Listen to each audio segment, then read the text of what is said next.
Bom dia, gente. Vamos para mais uma aula de história.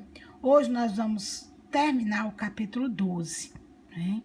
A Europa industrial e os trabalhadores. Nós vimos que alguns filósofos e alguns pensadores consideravam que as mudanças que estavam ocorrendo na Europa no século XIX, eles eram insuficientes, né? Apesar de terem conduzido a uma igualdade política e jurídica. Mas aí eles não promoveram a igualdade social e nem a igualdade econômica. Então, naquele cenário de transformações, estava surgindo um novo conjunto de força na sociedade, que eram os operários, que passaram a perceber que toda a riqueza que eles produziam iam apenas para os cofres dos patrões. Então, eles passaram a exigir melhores condições de trabalho nas fábricas, né, melhores condições de vida, né? E isso fizeram com que eles tomassem iniciativas, né? Eles começaram a propor, a negociar, né? As negociações passaram a aumentar com os donos de fábricas. Então, as novas teorias políticas estavam surgindo. Então, o século XIX estava recheado de novas ideias. Novas formas de pensar questões sociais e políticas surgiram ao mesmo tempo que as teorias científicas foram desenvolvidas. Então, os avanços tecnológicos que foram obtidos com a Revolução Industrial, eles eram comemorados como grandes conquistas humanas, né? Porque a expansão do capitalismo mais o liberalismo possibilitou progressos nas técnicas, mas não promoveu igualdade social e econômica. Então, essa situação contraditória impulsionou o surgimento de propostas para acabar com essas injustiças, para acabar com essas desigualdades e para superar os problemas sociais. Então, teorias contrárias ao capitalismo começaram a surgir. Primeiramente, um socialismo utópico, né? O socialismo utópico, né, apareceu com 3 filósofos, Saint-Simon, Robert Owen e Charles Fourier. Então, cada um desses filósofos, eles tinham uma proposta, né? O Saint-Simon, ele propunha a criação de um novo regime político econômico, pautado no progresso científico e industrial. Ele propunha uma sociedade dirigida pelos homens mais capazes, uma sociedade dividida em sábios, operários, né? E os que não tivessem posses. Quer dizer, foi ele que dividiu a sociedade entre produtores industriais, operários, artistas, intelectuais e banqueiros, né? E os ociosos, né? Que eram os nobres, os clérigos. Quer dizer, ele propunha que o poder político fosse exercido pelos produtores, que fossem mais capazes, né? Que insistia na solidariedade social. Já o Robert Owen, ele defendia uma cooperativa de produtores, uma redução na jornada de trabalho, a regulamentação dos trabalhos dos menores, chegou a fundar uma colônia socialista Nova Harmonia nos Estados Unidos. Quer dizer, ele foi um industrial gaulês que defendia a criação de cooperativas, né? De consumidores, de educação universal, né? Em sua fábrica, ele adotou medidas que melhoraram as condições de trabalho de todos, como a redução da jornada de trabalho, a assistência aos operários e aos seus filhos, certo? E o Charles Fourier, que é o pai do cooperativismo, propôs a criação de falancérios, de comunidades socialistas, agrícolas, financiadas pelo dinheiro público. Ele era um ferrenho crítico da industrialização, do liberalismo e da família baseada no matrimônio e na monogamia. Foi um crítico social francês, né, que propôs essa criação desses falancérios, né, que fossem autônomos, autossuficientes, onde as pessoas vivessem de forma cooperativistas, né, e cada um trabalharia de acordo com as suas capacidades. Só que aparecem outras teorias contrárias, né, ao capitalismo, que é o socialismo científico, de 2 ícones muito conhecidos, que é Karl Marx e Friedrich Engels. Bom, O socialismo de Marx e Engels, na verdade, eles criticavam a sociedade, os socialistas utópicos. Por que eles criticavam os socialistas utópicos Saint-Simon, Hoover e Fourier? Eles criticavam por quê? Porque eles criticavam a sociedade capitalista, mas eles não apresentavam uma proposta que pudesse superá-las concretamente. Então, assim, Marx e Engels se oporam à proposta dos socialistas utópicos, né? E elaboraram uma teoria que eles vieram a chamar de socialismo científico. Por quê? Porque consideraram mais racional, mais capaz de solucionar os problemas sociais. Então, segundo a teoria marxista, existe uma permanente luta de classe na sociedade, que é responsável por mover a história. Então, a luta de classe para Karl Marx é dessa forma que vocês estão vendo aí, né? Ele mostra essa luta de classe aí, ó, essa luta de classe que Karl Marx mostra aí a pirâmide, né? Nós trabalhadores, né? Nós trabalhamos por todos, nós alimentamos todos. E aí vem aquela galera que come tudo por você. Nós comemos por vocês. Aí tem aqueles outros que atiram em vocês. E tem aqueles que enganam vocês. E tem aqueles que mandam em vocês. Então, de acordo com a luta de classe para Karl Marx, o dominado partia para o dominante. Então, a religião é o ópio do povo, segundo ele. E, de acordo com as classes sociais que existiram no mundo, desde os primórdios, que é assim, na antiga, cidadãos versus escravos. Na Idade Média, senhores versus servos. Na Idade Moderna, a nobreza versus a burguesia. E hoje, na contemporaneidade, a burguesia versus o operariado.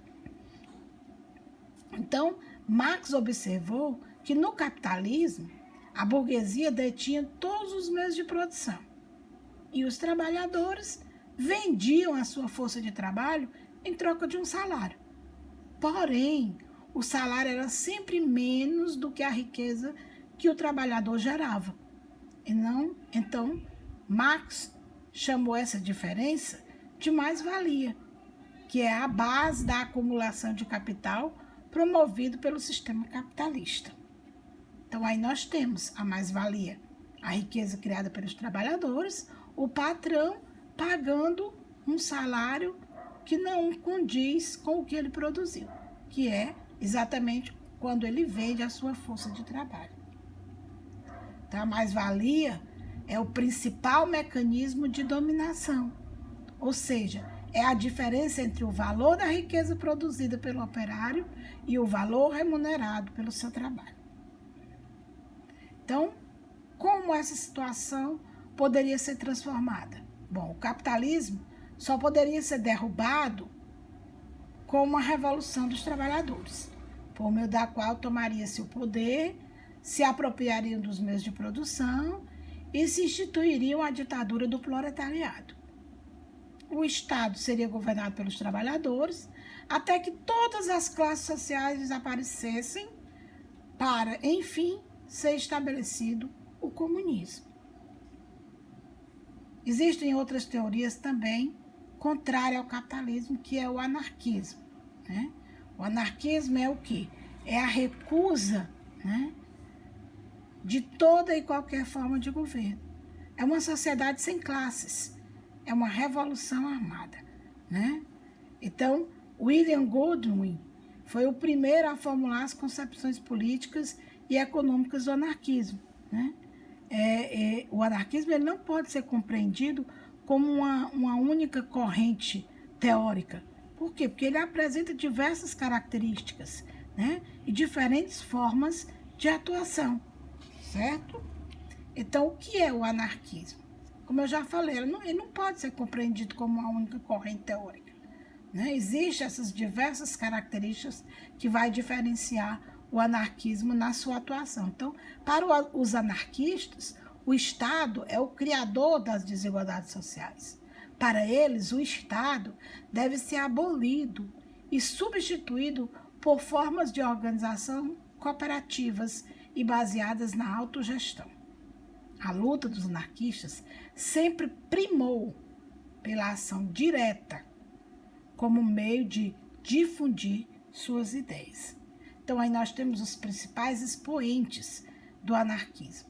Nós temos Pierre-Joseph Proudhon, Louis Michel, Mikhail Bakunin, Emma Goldman, Piotr Kropotkin e Lucy Persson. Esses são os grandes expoentes do anarquismo. E o termo anarquia, ele vem do grego anarchos, que significa sem governo. E até hoje, muitas pessoas associam as palavras anarquia, anarquismo, anarquista como desordem ou caos. Porém, não era esse o sentido que os anarquistas davam às suas ideias. Aí nós temos ainda, o Mikhail Bakunin, que é um teórico político russo, O anarquismo coletivista, para ele, eram trabalhadores que podiam administrar diretamente os meios de produção através de suas próprias associações produtivas, e ele se opôs ao objetivo marxista da ditadura do proletariado. Ele era favorável a uma rebelião universal. Aí vem a Comuna de Paris, A Comuna de Paris, ela foi considerada por Marx a primeira experiência socialista da história. Ela ocorreu entre 18 de março e 28 de maio de 1871, mesmo período das unificações na Europa. A capital francesa viveu uma experiência de comuna de Paris, considerada por Marx aí a primeira experiência socialista. Então, a origem dessa experiência de governo teve numa crise agravada pela Guerra Franco-Prussiana, quando as tropas prussianas cercaram a cidade de Paris, que se fechou e se dispôs a resistir. Então, a situação da cidade encontrava-se numa situação extremamente difícil. Faltou comida, surgiram epidemias, e a população teve que lidar com todos esses problemas. Então, as revoltas populares começaram a se formar, porque as pessoas começaram, a tomar as ruas, ficaram insatisfeitas, levantaram barricadas, insatisfeitos com essa ação violenta do governo.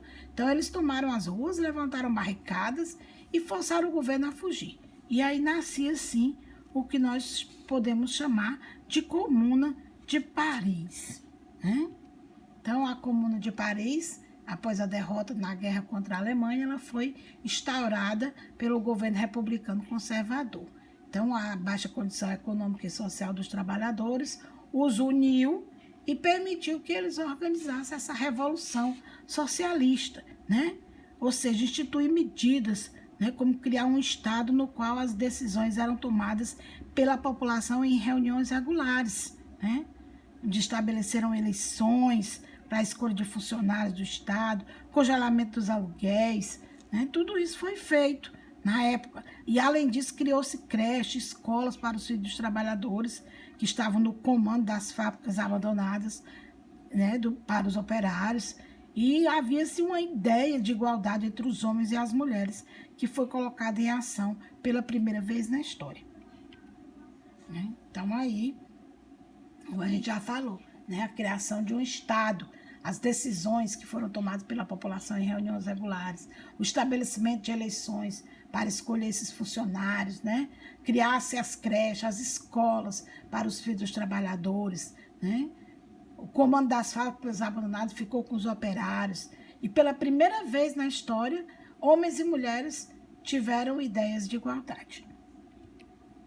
O exército francês, com auxílio dos prussianos, terminou esmagando brutalmente a comuna, Cerca de 20 mil comunardos foram assassinados, outros 40 mil foram deportados para as colônias francesas e se fizeram uma reforma urbana, Destruiu-se os bairros onde foram levantadas barricadas E a curta experiência da Comuna foi incorporada na memória dos trabalhadores como modelo de governo popular e colaborou para perpetuar o medo de revolução entre os proprietários franceses. Então, aí nós temos as imagens da Comuna de Paris, né? Chegando ao seu final. Obrigado e vamos às nossas atividades.